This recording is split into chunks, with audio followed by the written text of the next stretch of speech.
आज चेतन पाटीलच्या जामीन अर्जावर सुनावणी माननीय प्रमुख जिल्हा न्यायाधीश यांच्या कोर्टामध्ये झाली।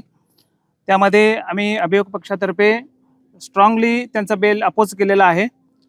स्वतः तपासिक अधिकारी DYSP, स्वतः ॲडिशनल SP साहेब वगैरे ह्याच्यावर लक्ष ठेवून होते, स्वतः हजर होते। यामध्ये आम्ही आरोपीची या गुन्ह्यामध्ये प्रायमा फेसी इन्व्हॉल्वमेंट कशी आहे ही कोर्टाला दाखवून दिलेला आहे।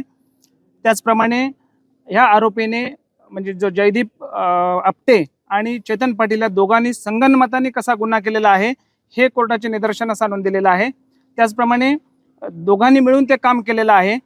ह्याने जे स्ट्रक्चरल कन्सल्टंट म्हणून काम केलेलं आहे, मग त्याची इन्व्हॉल्वमेंट त्याने जे काही पुतळा उभारताना चबुतराचं कामकाजाचं हे नियोजन केलेलं होतं, त्याच्यामध्ये जे स्टील वापरलेलं आहे त्या दोघांनी मिळून ते स्टीलसुद्धा चांगल्या योग्य प्रतीचं वापरलेलं नाही, निकृष्ट दर्जाचं असल्यामुळे ते बांधकाम निकृष्ट दर्जाचं झालं होतं आणि त्यामुळेच हा गुन्हा घडला आणि तो पुतळा पडलेला आहे। आणि त्यामुळं जी पोलिसांनी जी सेक्शन लावलेली होती 109, 110 त्याचप्रमाणे 318 म्हणजे जी 2,44,00,000 रुपये खर्चून हा जो पुतळा बांधलेला होता ते त्या मानाने ते खर्च जो आहे तो आणि त्याची क्वालिटी तेवढी झालेली नव्हती।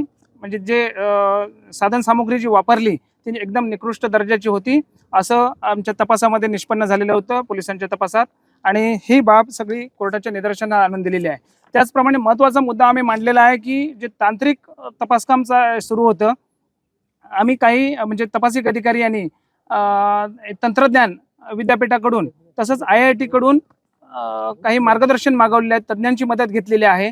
फॉरेन्सिक टीम जागेवर येऊन त्यांनी तपासण्या केलेल्या आहेत, त्यामुळे त्यांचे रिपोर्ट येईपर्यंत त्याच्यामध्ये प्रायमा फेसी आणखीन काय काय पुरावे उपलब्ध होतात हे येईपर्यंत कोर्टाने यांना जामीन देऊ नये अशी आम्ही कोर्टाकडे विनंती केली होती आणि आमची विनंती कोर्टाने मान्य केली आणि चेतन पाटीलचा जामीन अर्ज नामंजूर केलेला आहे। आमचे दिवसभरातले सर्व अपडेट्स, ताज्या घडामोडी आणि थेट लाईव्ह पाहण्यासाठी सबस्क्राइब करा, लाईक करा कोकणचं नंबर 1 महा चॅनल कोकण 7 लाईव्हचं YouTube चॅनल।